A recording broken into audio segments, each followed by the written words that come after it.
कई लोग जब जन स्वराज के अभियान को देख रहे हैं तो एक पैरेलल ड्रॉ कर रहे हैं, जिससे जाहिर है आपको कड़ी आपत्ति हो सकती है कि इस तरह का राजनीति में हमने पिछला प्रयोग दिल्ली सेंट्रिक आम आदमी पार्टी का देखा था कि एक आंदोलन हुआ, एक पार्टी बनी और उसने सत्ता में दावेदारी की। आप इस तरह की तुलनाओं को कैसे देखते हैं?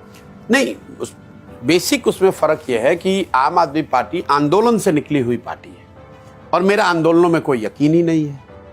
मैं तो रोज कहता हूं कि प्रशांत किशोर का आंदोलनों में, क्रांति में कोई यकीन ही नहीं है, क्योंकि मैंने जो पढ़ा है, समझा है, फ्रांस की क्रांति को अगर आप अपवाद के तौर पर हटा दें तो मानव सभ्यता के इतिहास में किसी भी क्रांति और आंदोलन से बहुत बड़ा विकास कहीं किसी को कोई फायदा नहीं हुआ है। क्रांति और आंदोलन जो है, लोग समझने में थोड़ी गलती करते हैं मेरी समझ से। क्रांति और आंदोलन तेज हथियार है जिससे कि आप बड़े से बड़े वृक्ष को काट सकते हैं। आंदोलनों के जरिए, क्रांति के जरिए आप लोगों को सत्ता से हटा सकते हैं, लेकिन नई व्यवस्था बनाना वो आंदोलनों के बस की बात नहीं है, वो क्रांति से नहीं हो सकती है। तो आम आदमी पार्टी के पहले का जो आंदोलन है उसने सत्ता से यूपीए को हटाने में बहुत बड़ा योगदान किया। जेपी के आंदोलन ने इंदिरा जी को सत्ता से हटा दिया, लेकिन जेपी के आंदोलन से बिहार का नवनिर्माण नहीं हुआ, देश का नवनिर्माण नहीं हुआ। इस बात को लोग गंभीरता से न पढ़ते हैं, न समझने का प्रयास करते हैं।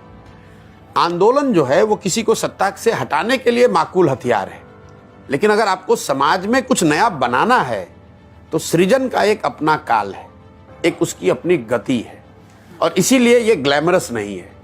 इसीलिए लोगों की दिलचस्पी नहीं है कि भैया जनसुराज में क्या हो रहा है, क्योंकि मैं क्रांति नहीं कर रहा हूं, आंदोलन नहीं कर रहा हूं, हो हल्ला नहीं कर रहा हूं। लेकिन बीज को अंकुरित होने में, अगर आप फसल लगी हुई है उसमें आग लगाना है तो बहुत बड़ी खबर है, लेकिन बीज अगर डाल रहे हैं उसको अंकुरित होकर फसल बनना है तो कोई खबर नहीं है। तो जो हम लोग कर रहे हैं ये अभियान है, ये आंदोलन नहीं है। और ये बीज डालना और बीज को अंकुरित करके फसल बनाने वाली बात है, लगी हुई फसल को जलाने की बात नहीं है। इसीलिए कई लोगों को लगता है, हमारे साथियों को भी लगता है कि भाई इतना हम लोग बड़ा प्रयास कर रहे हैं लेकिन इसकी चर्चा नहीं हो रही है। खेत में धान लगा हुआ है, आग लगा दीजिएगा, चर्चा ही चर्चा है। बीज लगाइएगा, धान उसमें से निकल आएगा, लेकिन उसकी कोई चर्चा नहीं होती। सड़क पर गाड़ी चल रही है, उसकी कोई चर्चा नहीं, एक्सीडेंट होगा, चर्चा होगी। चर्चा में आना हमारा लक्ष्य नहीं है। साल 2 साल स्थिर से, ईमानदारी और शुद्धता से इसको करना मेरा लक्ष्य है। मेरा ये मानना है कि समाज में इसके जरिए सुधार लाया जा सकता है और बिल्कुल मैं इसके लिए कृत संकल्पित हूं कि इसको करूंगा।